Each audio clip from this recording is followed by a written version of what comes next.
핀테크, 돈 문제입니다. 예. 자, 돈이란 뭐냐? 자, 돈을 정의할 수 있는 분.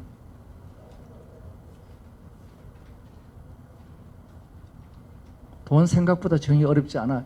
쉽지 않습니다, 돈. 자, 화폐란 결국 보면은 실러가 있는 숫자의 교환입니다. 바로 이렇게 놓고 보면은 돈은 스마트폰하고 거의 일치에 들어가게 됩니다. 금융이란 뭐냐? 과거에는 우리가 돈 빌려주는 사람하고 돈 필요한 사람하고 만나기도 어렵고 만나다 치더라도 금액이 안 맞아. 소위 규모의 미스매치. 그 다음에 기간이 안 맞아. 기간의 미스매치. 그 다음에 가치 미스매치. 이런 것들 때문에 중간에 금융업이 생겼죠. 근데 얘들이 함부로 못하게 정부가 규제를 했습니다. 이게 필요한 겁니다. 지금까지 금융의 규제는 이랬죠. 그래서 금융은 가치와 보안과 연결, 이 세 개의 요소로 구성되어 있다. 그러면은 우리가 필요한 건 뭐냐? 빅데이터와 보안과 연결 플랫폼이 바로 우리가 새로운 금융의 그림이라는 거죠. 여기에 정부가 당연히 새로운 형태의 규제를 해야 됩니다. 이것이 새로운 핀텍의 국가 전략이 돼야 되는 거죠. 우리가 놓고 보면은 가치는 어디서 만들어지느냐? 우리가 가치는 빅데이터 분석을 통해서 만들어집니다. 저 사람이 지금까지 신용이 어땠느냐? 그거는 과거에 빅데이터 분석해보면 나오죠. 이 회사의 미래 투자 가치는 어떠냐? 그런 업종과 이런 패턴을 분석해보면 미래 가치가 나오겠죠. 이것이 가치는 모바일 빅데이터 분석입니다. 보안은 뭐냐? 모바일 인증 기술인 거죠. 연결은 모바일 플랫폼입니다. 결국 이건 뭐냐? 모바일화입니다. 금융의 모바일화가 핀텍이다. 이렇게 우리가 정의를 하고 갈 수 있죠. 여긴 두 가지 요소가 있습니다. 두 거래 상대방 더블 사이드에 대해서 실시간 저비용의 보안 연결이 돼야 됩니다. 보안 연결이 돼야 되고, 그 다음에 이 양자에 대해서 가치 분석이 돼야 돼요. 얘는 어떤 애고 얘는 어떤 애인가. 이게 바로 빅데이터를 통한 수요자 공급자의 가치 분석. 이 두 가지가 핀텍의 양대 플랫폼입니다. 이래서 이제 핀텍은 기존의 그 롱테일 쪽이 먼저 핀텍으로 가죠. 그래서 80대 20의 파레토 영역은 과거 반스 앤 노블이 했듯이 여기가 이제 아마존이 했듯이 여기가 주로 새로 들어가는 핀텍 기업의 영역이 되겠죠. 그럼 뭐가 달라지느냐? 과거에는 안전하고 편리한 금융은 없어요. 안전하고 불편하거나. 그래서 집을 사고 팔 때는 우리가 공인인증서 주고받죠. 그 다음에 편리하고 위험하거나 우리가 편의점 가가지고 그냥 카드 쓰고 사인도 안 하고 오고 그럽니다. 이게 기존 금융의 영역이었습니다. 그래서 이 영역 안에서 놀았는데 지금 핀텍이 뭘 바꾸느냐 하면 안전하고 편리한 새로운 금융을 만들어내고 있는 거죠. 한국은 이제 바뀌었지만은 지금까지는 바로 공인인증서로 대표되고 있는 불편하고 위험한 금융이었습니다. 핀텍은 보안 연결 플랫폼과 빅데이터 플랫폼입니다. 이렇게 이해를 하고 가시라 이거예요. 자, 그럼 핀텍의 지금 시장 현황은 어떠냐? 핀텍을 바라봤을 때 지금까지는 어디가 제일 먼저 우선이었느냐? 지급결제가 우선이었습니다. 2008년도 지급결제가 70%였어요. 근데 앞으로 어떻게 될 거냐? 지급결제는 뒤로 밀려나가게 됩니다. 그래서 핀텍이 계속적으로 새롭게 증가하는 게 가장 간단한 지급결제에서 투자 분석을 하는 쪽으로 점점 이동해 나가게 되죠.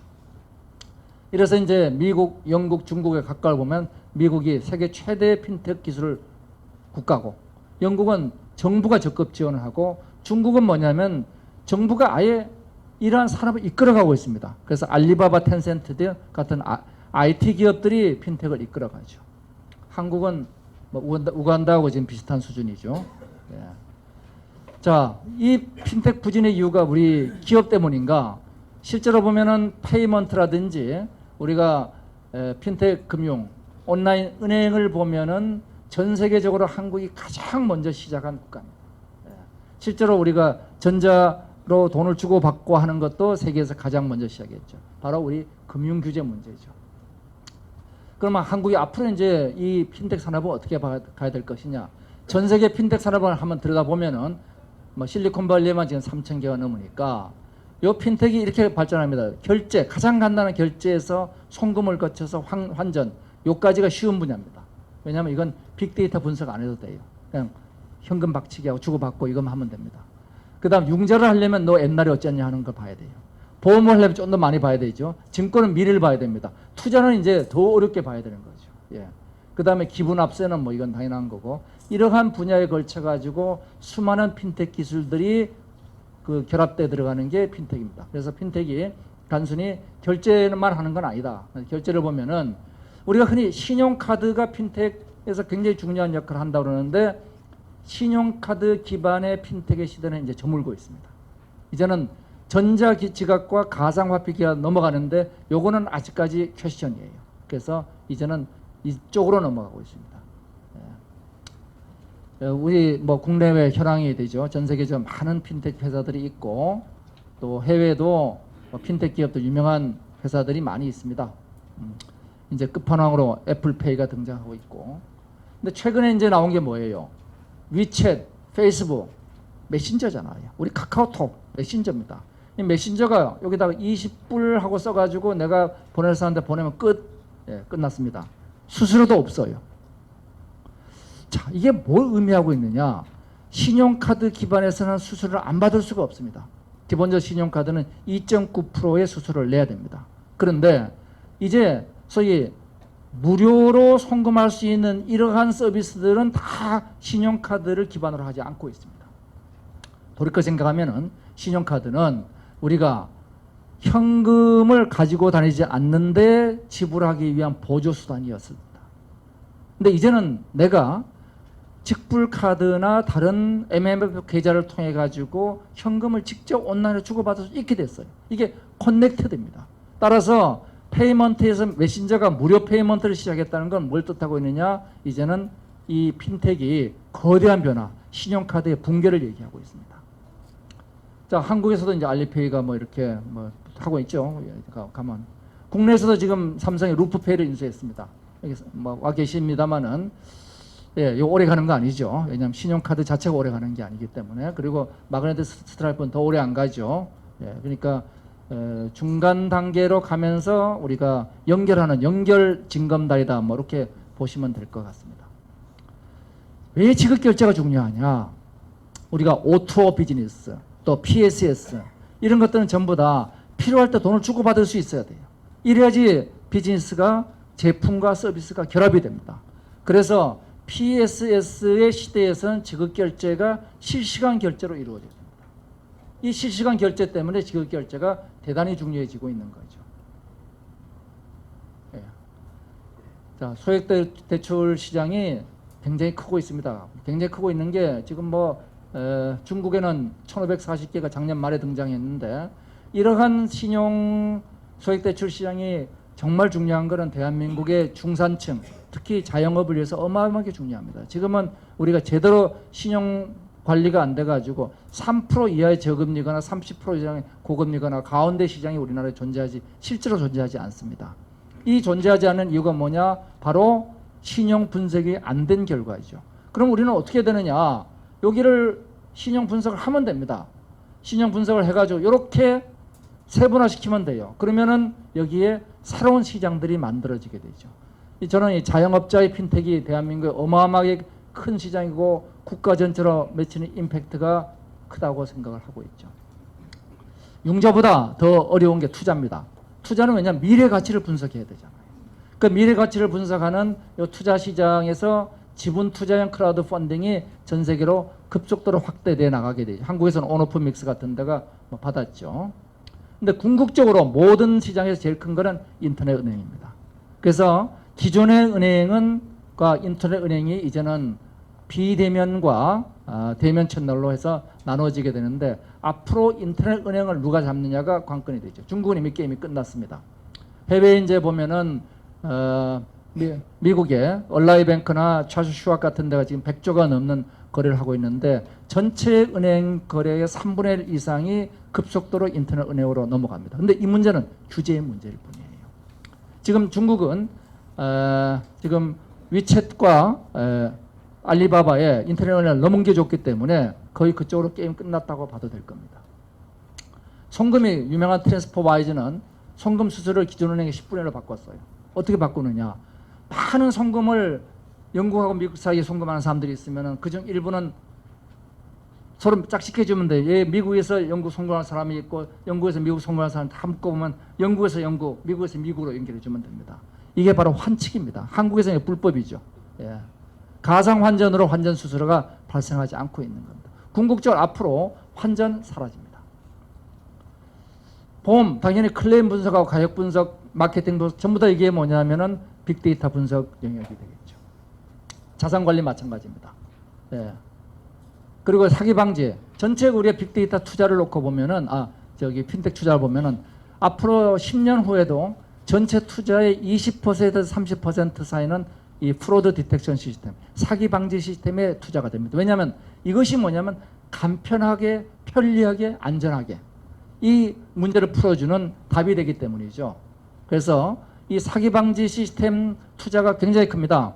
실제로 이 사기 방지 투자 시스템 때문에 영국의 금융 IT 투자의 40%, 50%가 FDS에 투자되고 있어요. 한국은 얼마 투자는 거의 안 하고 있습니다. 왜냐? 안 해도 지금까지 괜찮았으니까.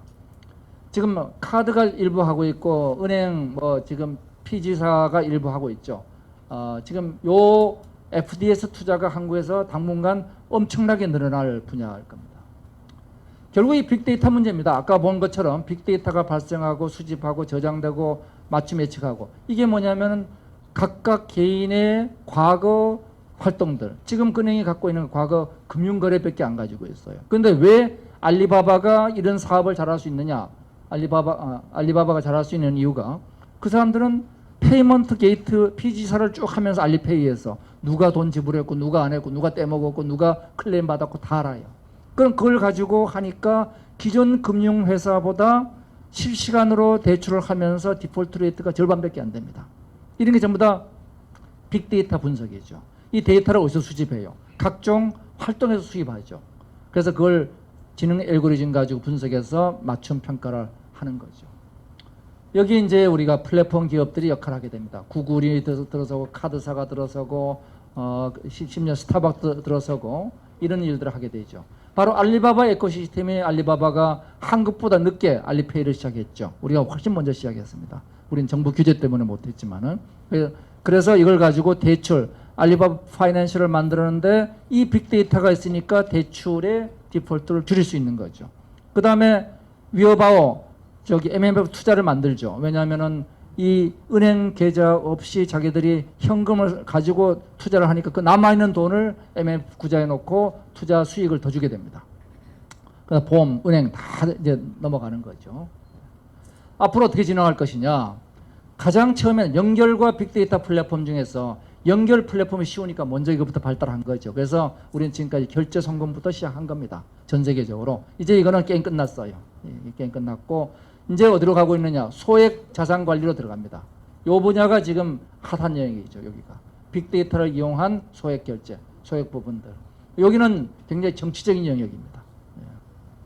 그래서 이노베이션이 핀텍에서 파이낸싱이 테크놀로지로 오는 게 점진적 혁신이고 테크놀로지가 파이낸싱을 바꾸는 게 Y적 혁신입니다.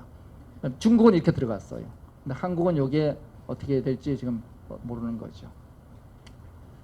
자, 제가 5시 반에 끝난다는 한 2분 정도 더 걸리겠네요. 자, 문제는 기술이 아니라 규제입니다. 지금 대한민국에 보면 이 많은 규제들이 있어요. 이게 다 핀텍 관련 규제들입니다. 다시 정리해보면 이렇게 많습니다. B2B 랜딩에서 이렇게 페이먼트, 이 많은 규제들이 있습니다. 이거를 이제 금융위원회가 획기적으로 패러다임을 바꿔서 이제는 사전 규제를 줄이겠다. 그리고 사후 책임을 명확히 하겠다. 오프라인 위주의 금융제도를 개편하겠다. 핀텍 산업을 지원하겠다. 이건 굉장히 대단한 우리 금융당국의 발상 전환입니다. 제가 코페르니쿠스적 전환이라고 얘기를 했어요. 근데 문제는 뭐냐면 이게 쉽지 않습니다. 모든 문제가 여러 법안에 걸쳐 있어요. 복잡합니다. 그 다음에 전방위성. 정부 규제 없어놓으면 민민규제 생기고 그 다음 민민규제 없으면 개별기관이 규제합니다. 보수성. 이 세 가지 문제를 우리가 어떻게 풀어나갈 것이냐 해서 요 복잡성 문제는 특별법이 하나 필요하다는 거고 요거는 지속적 규제 표준화가 필요하고 전체적으로 놓고 보면은 법을 풀면 협회가 규제하고 협회가 풀면 금융기관이 규제해요. 그래서 늘 보면은 악마는 디테일에 있다. 제가 그렇게 얘기를 하죠. 기본 개념이 뭐냐? 전자금융에 대한 전 세계 표준 협약이 바젤 협약입니다. 바젤 협약에서는 사전 규제를 하지 말라고 돼 있어요.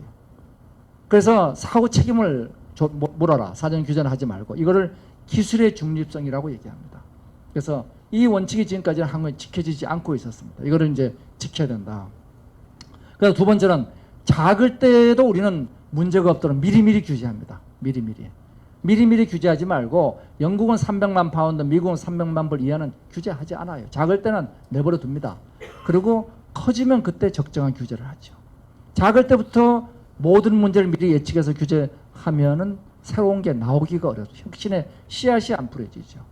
그다음 세 번째가 정보 개방과 정보 보호인데 정보 개방과 정보 보호의 균형이 중요합니다.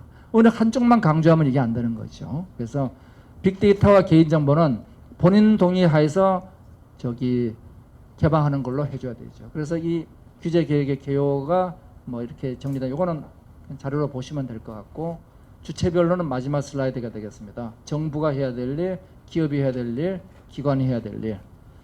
이 세 가지로 정리하고 오늘 장장 긴 시간 얘기 여기서 마치겠습니다. 예, 감사합니다.